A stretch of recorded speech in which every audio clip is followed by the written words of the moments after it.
तो Autobots, Decepticons, humans और जो कोई भी इस वीडियो को देख रहा है, आप सभी का इस चैनल में स्वागत है।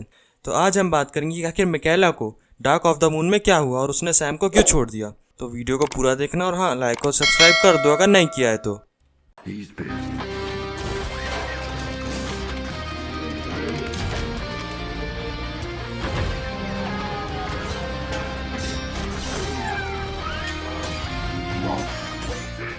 तो जैसा कि हम जानते हैं, मिकाएला और सैम शुरू से ही एक दूसरे के साथ हैं। जब ऑप्टिमस प्राइम भी पृथ्वी पे आया था तो सबसे पहले मिकाएला और सैम से ही मिला था।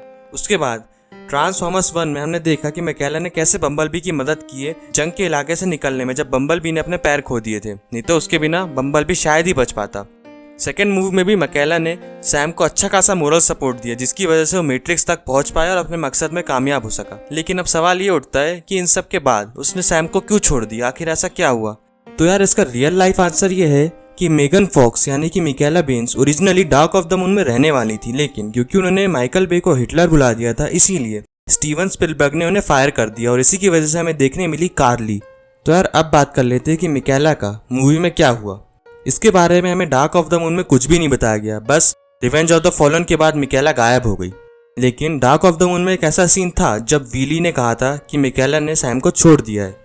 तो अब सवाल ये उठता है कि ट्रांसफॉर्मर्स 2007 और transformers revenge of the fallen में इतना सब कुछ होने के बाद मिकाएला ने सैम को क्यों छोड़ दिया। तो यार, इसका जवाब ये है कि मिकाएला ने शुरू से ही हार्डशिप ऑफ लाइफ देखी है। उसने जिंदगी की असली मुश्किलों को देखा है।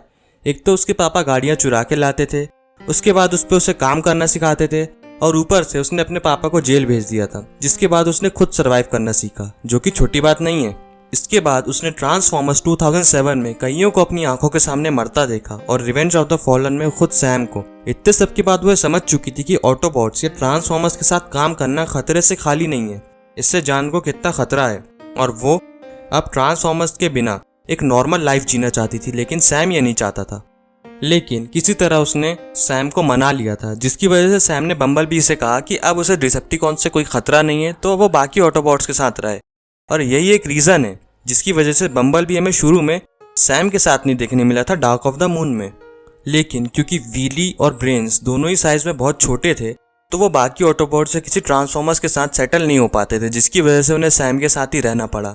लेकिन मिकाएला को यह मंजूर नहीं था, क्योंकि ये दोनों ही बहुत ज्यादा प्राइवेसी को स्पॉइल करते हैं। जैसे कि हमने डार्क ऑफ द मून में शुरू में देखा, सैम और कार्ली के बीच ब्रेन्स आ गया था, और वीली भी कुछ कम नहीं है। और जैसे कि हमने रिवेंज ऑफ द फॉलन में देखा कि वीली मिकाएला के घर तक घुस आया था, यहाँ तक कि उसके लॉकर तक पहुंच गया था, यानी कि उसको मिकाएला के एड्रेस और पर्सनल इन्फॉर्मेशन के बारे में अच्छी खासी जानकारी थी, जो कि डिसेप्टिकॉन्स यूज कर सकते थे, जिससे मिकाएला और उसके डैड को बहुत ज्यादा खतरा था। तो इस बार वो कोई रिस्क नहीं लेना चाहती थी, इसलिए उसने सैम को मना किया वीली और ब्रेन्स को साथ रखने के लिए। लेकिन सैम ने मना कर दिया, जिसकी वजह से उनके बीच में झगड़ा हुआ और वो लोग अलग हो गए, और मिकाएला ने सैम को छोड़ दिया, जिसका सबूत हमें वीली के मुंह से सुनने मिला डार्क ऑफ द मून के स्टार्टिंग पे।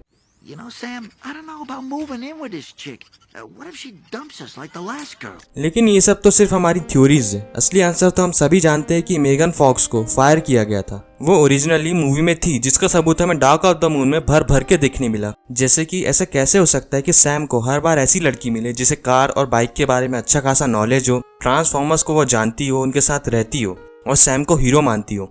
यहाँ तक कि कार्ली मेगाट्रॉन से तक नहीं घबराई थी, जिसे शायद ही उसने पहले कभी देखा हो। लेकिन मिकाएला ने पहले भी 2 बार मेगाट्रॉन का सामना किया है, तो ये सारे सीन्स मिकाएला के लिए ही थे, लेकिन इसे बाद में दे दिया गया रोजी को, यानी कार्ली को। तो यार बस आज के लिए इतना ही। अगर वीडियो पसंद आई हो तो कमेंट करके ज़रूर बताना, और अगर चैनल पर नए आए हो तो लाइक और सब्सक्राइब कर दो, और हाँ, बेल आइकन दबाना मत भूलना। मिलते हैं नेक्स्ट वीडियो में।